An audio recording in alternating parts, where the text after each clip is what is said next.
What's going on, guys? Your man Unspoken back again with another video. Hope the video finds you well, and we're going to be reviewing X-Men 97, Episode 9, Tolerance is Extinction, Part 2. So this episode did a really great job of capitalizing on what we had from Part 1 and Episode 8. You know, we got a chance to see all the characters' reactions from the events of the last episode. This series has just been doing an amazing job, and I have been enjoying coming back and visiting it, you know, the same way I used to watch the X-Men animated series. They've taken a lot of the comic book elements and have put them on full display, and this episode was no different. It was no different. It was really great. The episode has just done a real good job of giving us those moral dilemmas, you know, trying to get us to figure out which side we want to be on, which side we believe is right, you know. And I kind of felt like we got a really good position where we got to see Professor Xavier, Magneto, and Bastion. For Professor Xavier, you know, he wakes up in the mansion seeing it destroyed, and you can tell he's definitely wrestling with the guilt of not being there for the X-Men when they needed him. You know, with Magneto, he's kind of the bad side. He's kind of at this point where he's now got his original costume on, and he's looking down at his helmet, and you can tell that he's just wrestling with the fact that he tried to do things the way Xavier thought would be best, and his actions only led to worse outcomes. But we also got Bastion, which I thought was pretty interesting, you know, because usually you get only the good and bad, but Bastion has been that middle ground. You know, he represents humanity in a sense where, you know, he's carrying his mother's dead body through the town, and he's crying tears, like legit tears, seeing her like this. And it's kind of heartbreaking when you realize that he is the human part that's in the middle of this battle. You know, he's trying to save humans, even if his actions will lead to corrupt reactions in the future. He still thinks that what he's doing is right. And I like that each of the characters, each of the main players, are feeling the reaction and the consequences of what has happened from the last episode. So we start off with Magneto. You know, he dons on the helmet, and I thought it was pretty cool. He ends up reviving Asteroid M out of the ocean. We haven't seen that since the original animated series, but as of this point, he pulls it out of the ocean, and you can tell that my man is ready to finally take back up his position and take back up his battle to save mutant kind. You know, at the same time, Storm and Forge end up rescuing Jubilee and Roberto. You know, they've actually been chased through the town by all the humans. You know, shortly after the EMP spark from Magneto, most of the Sentinels have all died off. So the only thing that happened is that they were chased through the town by the humans. And as they get ready to fight them, you know, Storm and Forge arrive and save their lives, which I thought was pretty cool, having Storm finally come back. A lot of people were asking when she was going to come back, and now she has returned to the team. So we also get a decent scene that's very emotional between Xavier and Scott. You know, Scott feels betrayed by Xavier. You know, he feels like he didn't leave him in charge of the school. He didn't trust to leave them in charge of the X-Men. But Xavier makes an argument, and this is something that I really like about this series, is that most times when you watch television series, you'll notice that sometimes characters will forget certain actions or certain conversations in previous episodes. But this didn't happen here. This show has done a great job of referencing things that have happened in the past and making sure they are referenced to very well in the present episodes. I really like that. It happens because Xavier is also telling them and telling Scott that he didn't want to have them burdened with the idea of dealing with the school and running the X-Men at the same time when they were about to have a child. He wanted them to be able to live a good, plentiful, and healthy life without having to worry about all those other issues. You know, he wanted them to live a good life. And remember, Xavier has been raising Scott and Jean since they were kids. You know, they were the first few X-Men, you know, and he just felt like it was his responsibility. So next, we meet up with the X-Men down in the war room, and they're kind of talking about the consequences of Magneto's actions. It turns out him using that EMP field and the magnetic pole has kind of slowed down the planet to the point where the Earth is dying, you know. And even in the comments or in the comics, I think that's something that happened where I think there were volcanic eruptions and earthquakes and tidal waves because of the EMP field around the planet, or the magnetic field around the planet, stopped working. We also find out that Roberto has joined the team. He's kind of donned his own X-Men uniform, and he kind of wants to help out the best he can. And Xavier doesn't want anybody really going after Magneto the wrong way. He kind of feels that it's his responsibility. I like that Xavier is kind of taking that on. He's not letting people just immediately bash Magneto. He understands exactly what Magneto was going through, and he can't be mad at him for how he feels about it.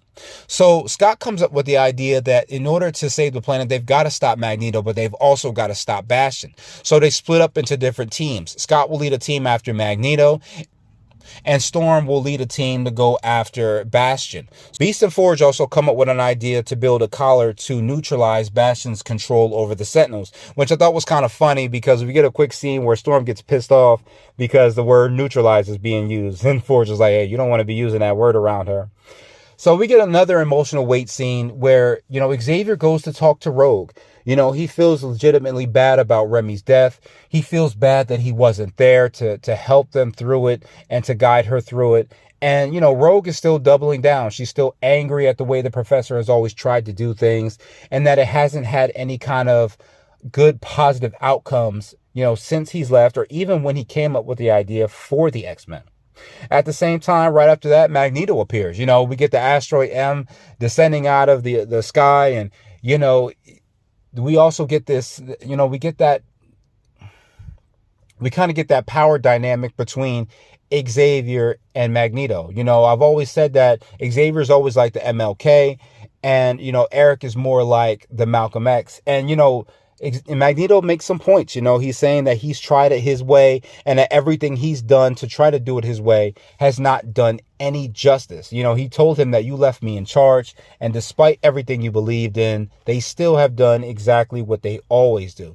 Xavier is still trying his best to get through Magneto and try to at least stop him from doing what he knows he's going to do next. But Magneto even offers the X-Men the opportunity to join him on the asteroid, to take their place as Homo Superior. Now, I wasn't surprised when Rogue decided to join. Rogue has been battling with her own grief since Remy has passed away, and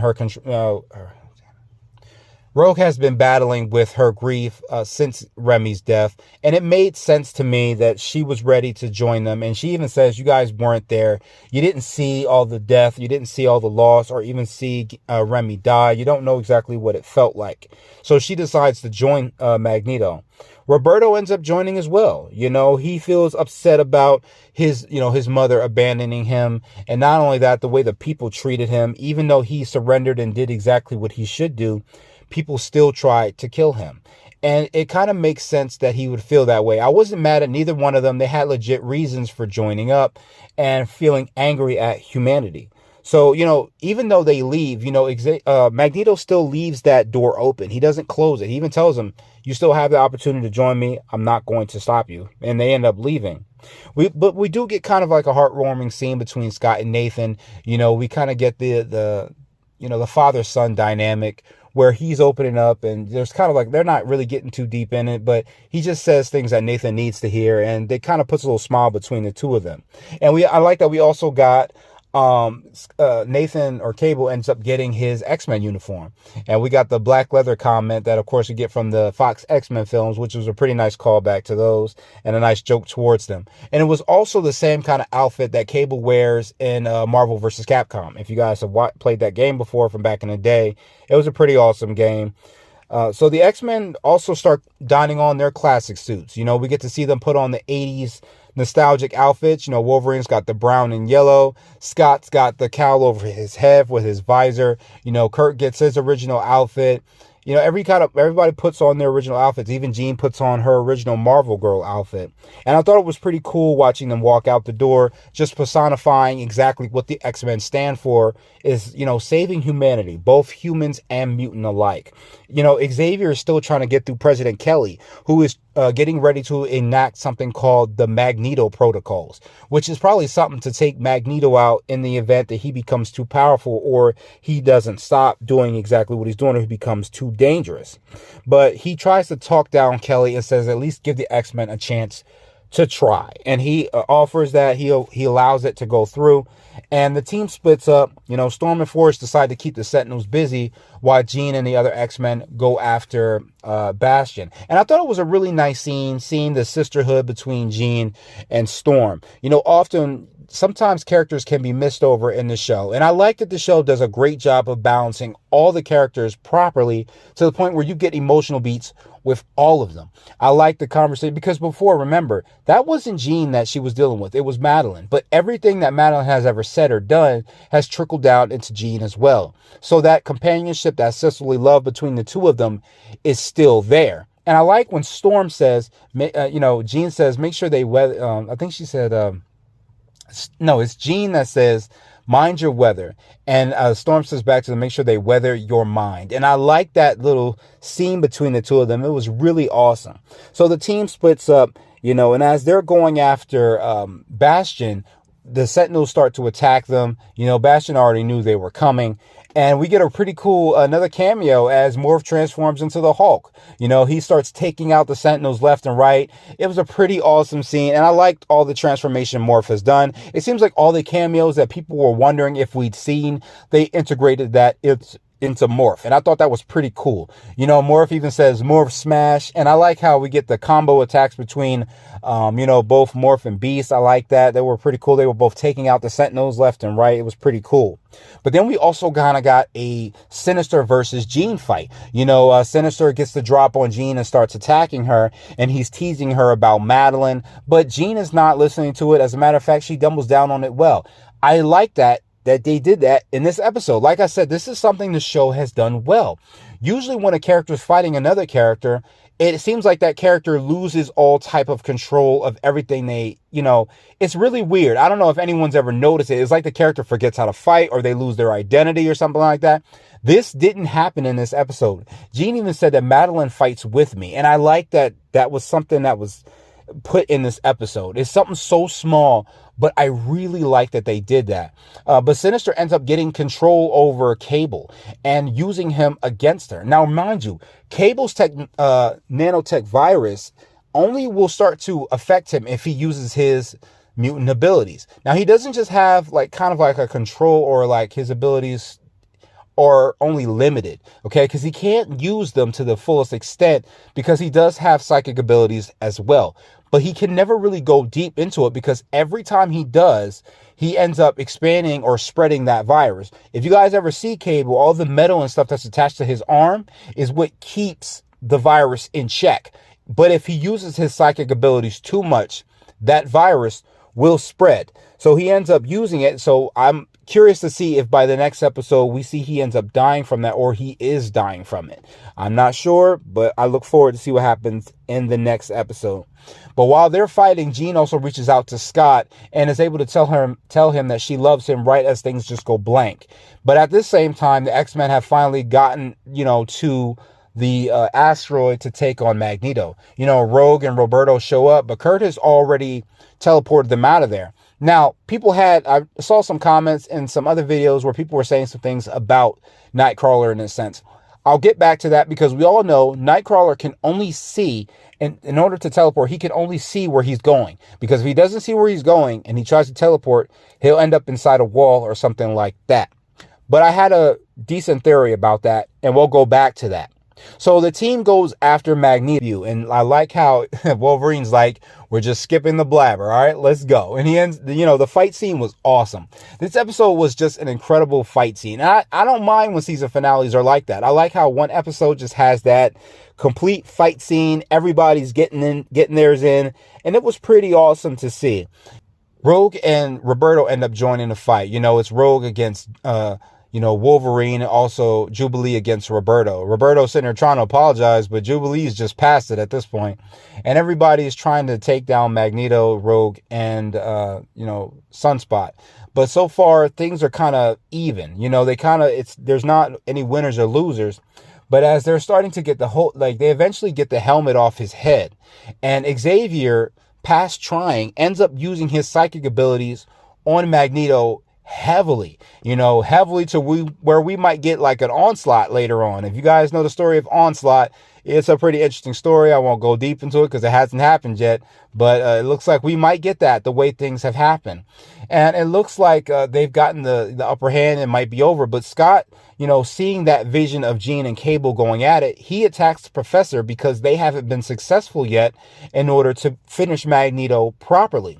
This gives Magneto the advantage. He ends up using his ability and starts shutting everybody down. He puts the helmet on Xavier. He even gives Xavier respect for finally going to that point where he was ready to do things Magneto's way and take his life, but he's ready to finish things off. But before he can, you see a set of claws go up in Magneto's back and come out his chest. Yes, Logan got him. He got him when he was distracted. And I was like, man, this is it. Maybe they finished him off. But we actually find out that, he's not dead just yet. He's not finished yet. And Magneto uses his power to rip the adamantium off of Wolverine's bones and out of his body. And the episode closed on that. And it did it in such a way that when it ended, I damn near fell out of my seat. It was a pretty good ending. It left everybody aghast. I think every reaction I've ever seen of it, everybody was just like, damn, that was a great ending. And it truthfully was. It was a perfect way to end it with that comic book shot. And I cannot wait to see what happens. I think I remember what happens to Wolverine. He doesn't exactly die from it because remember, Wolverine does have a healing factor. The adamantium skeleton he has, the claws, that is not his mutant ability. That's just something that was added to him from the Weapon X program.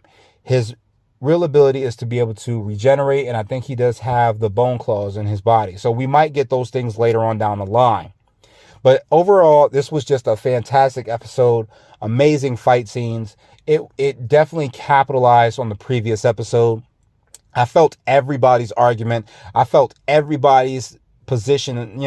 It was a point where even though I was mad at certain characters, I understood why the characters wanted what they wanted. Now, I wanted to go back to that theory about Nightcrawler because people have been saying, well, he couldn't see where he was going. How did he teleport? Now, mind you, Xavier and most of the X-Men have been on that asteroid before. Okay.